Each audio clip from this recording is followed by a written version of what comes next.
Hello guys! Magandang umaga mga kamaestro. So ngayon nga tayo ay may pupuntahan dahil nasamahan natin ng isa sa co-teacher ko na mag-enroll. At eto na nga, ako pa nga yata yung gagawin niyang guardian. At ngayon, nandito na nga siya. Ang kasama ko ay walang iba kundi si Queen Russell. Ayan. So ngayon ay talagang excited na siyang mag-enroll.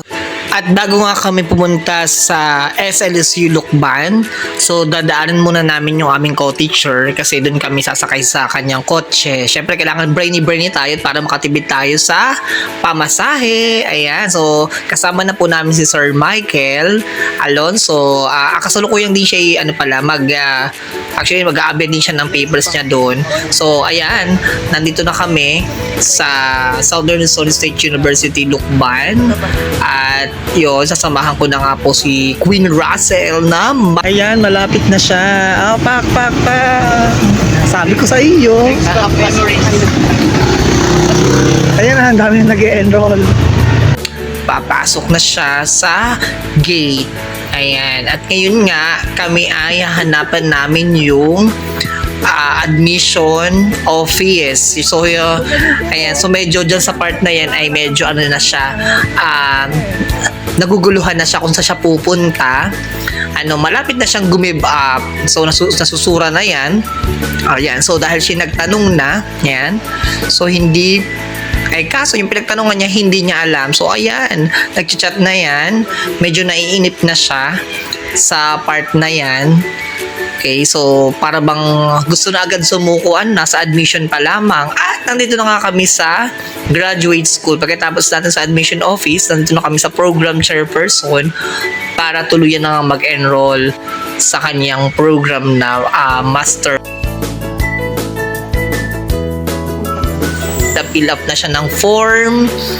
Ayan, so talaga naman medyo binibilisan niyang pagsusulat at nakakausap na niya yung isa sa mga staff dun sa graduate school. May pinaramahan yung kanyang admission slip at saka yung enrollment form. At ito pa nga ang nakakaloko, ginawa niya akong guardian talaga, diba?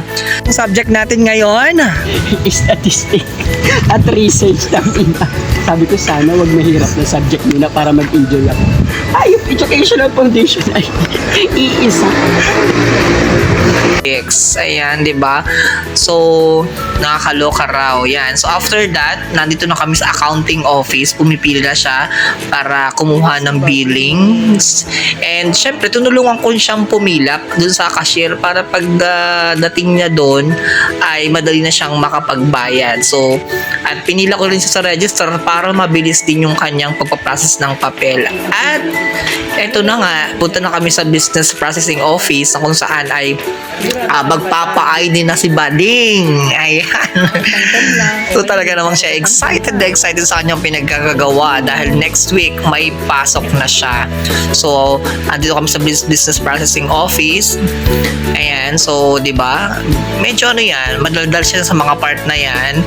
Ayan. So, siya yung makikipag-usap dun sa mga staff ng paggawaan ng ID.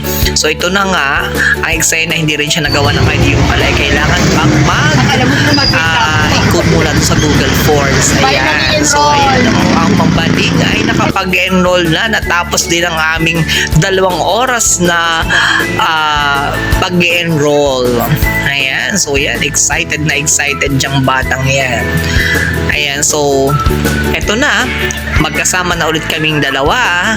At kami ay kakain na.